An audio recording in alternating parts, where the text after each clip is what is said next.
Fala pessoal, tudo beleza? Professor André Cordeiro na área. E nessa videoaula entenderemos como avaliar a velocidade da marcha dos nossos pacientes internados no ambiente hospitalar.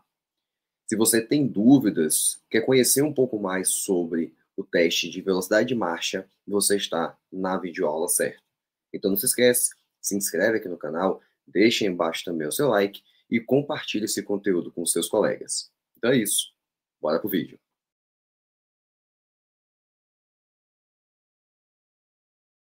Então, gente, vamos entender um pouco mais aqui como avaliar a velocidade da marcha.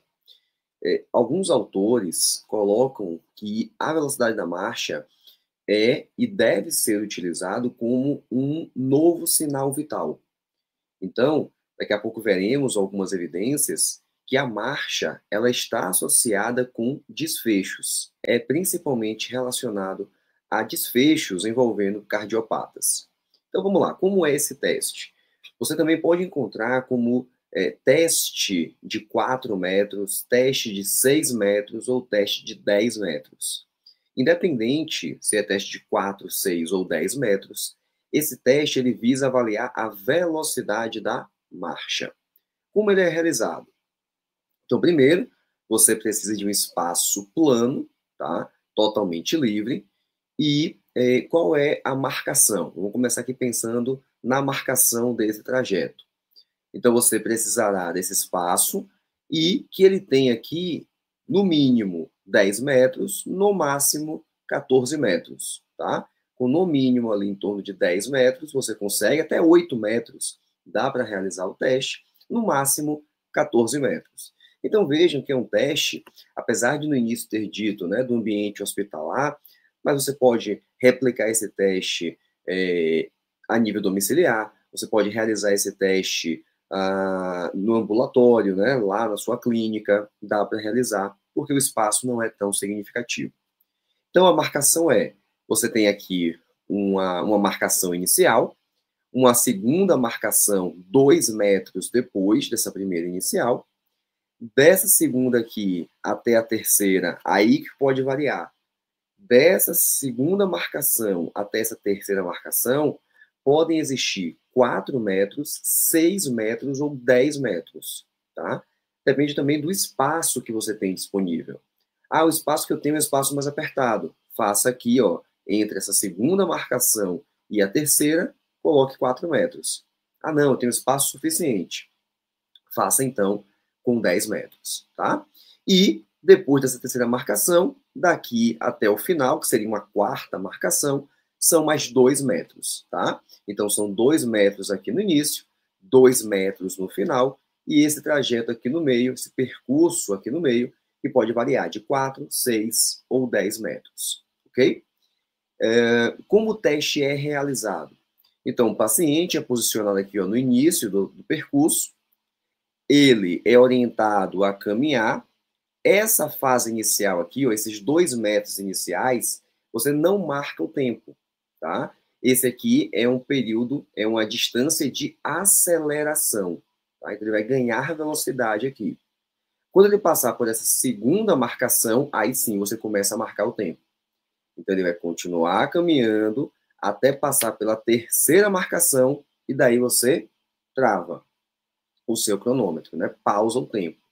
Só que esse paciente continuará caminhando até o final do percurso, tá? Então, aqui no início, ele ganhou velocidade, e aqui esse final é para ele perder velocidade, né? Ele acelerou aqui e vai desacelerar nessa parte final do percurso, ok?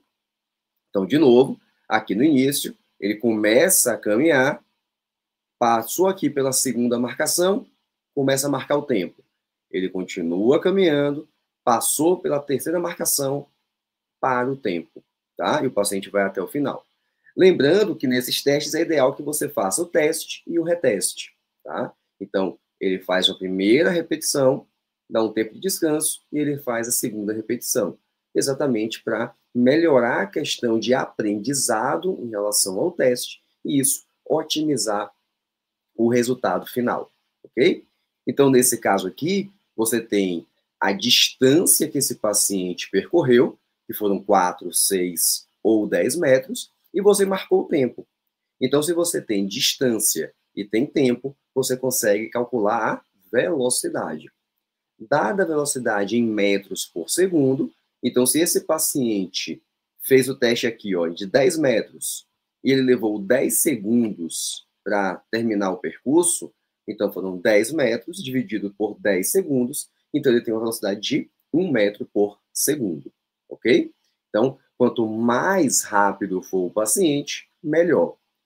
Isso em relação às evidências, observem que alguns estudos, então nesse aqui, envolvendo pacientes pós-infarto do miocárdio, eles colocaram aqui um ponto de corte de 0,8 metros por segundo.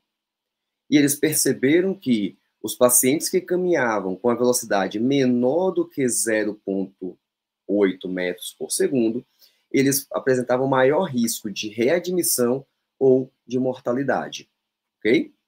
Além disso, um outro estudo aqui envolvendo cirurgia cardíaca mostrou que uma redução de 0,1 metros por segundo confere aumento relativo de 11% na mortalidade após cirurgia cardíaca. Então, o paciente ele chegou caminhando com uma velocidade. Repito esse teste e o paciente ele perdeu em velocidade, isso aumenta em 11% a mortalidade desse tipo de paciente. Um outro estudo aqui, agora envolvendo, né, mulheres com doença cardiovascular, também avaliou a questão da velocidade, colocando, né, uma baixa velocidade, intermediária e alta velocidade, em relação aqui à mortalidade, né, hospitalização e mortalidade, e também aquelas pacientes que caminhavam com maior velocidade, e aí entenda maior velocidade com 0,8 metros por segundo, acima de 1 metro por segundo. A maioria dos trabalhos colocam esse ponto de corte. 0,8 metros por segundo, 1 metro por segundo. Quanto maior do que isso, melhores os desfechos para esse tipo de pacientes. Aqui focando no cardiopata, mas outros perfis também seguem a mesma linha. E aí você consegue perceber que valores abaixo de 0,8 metros por segundo têm relação com mortalidade, readmissão hospitalar, desenvolvimento de demência, né, risco de queda em idosos. Então, observe que a velocidade da marcha deve ser um parâmetro observado e avaliado dos nossos pacientes. O cardiopata, grandes evidências, o pneumopata também, o paciente idoso, né, de uma forma mais significativa, por ter relação direta com o risco de queda. Então, beleza, gente. Vimos aqui algumas evidências em relação à velocidade da marcha. Vimos como avaliar, existem diferentes protocolos, distância de 4, 6, 10 metros.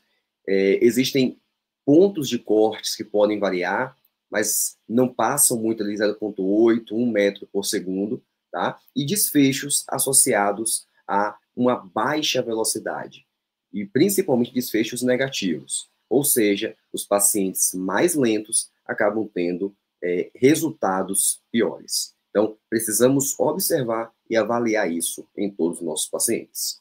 Então, se você gostou dessa videoaula, não se esquece, deixa aí embaixo seu like, também compartilhe esse conteúdo com seus colegas, se inscreve aqui no canal e ativa o sininho para receber notificação de novos vídeos sobre testes funcionais, sobre metodologia da pesquisa científica, sobre a fisioterapia em UTI, fisioterapia cardiorrespiratória, tudo isso você encontra aqui. Então é isso. Até o próximo vídeo.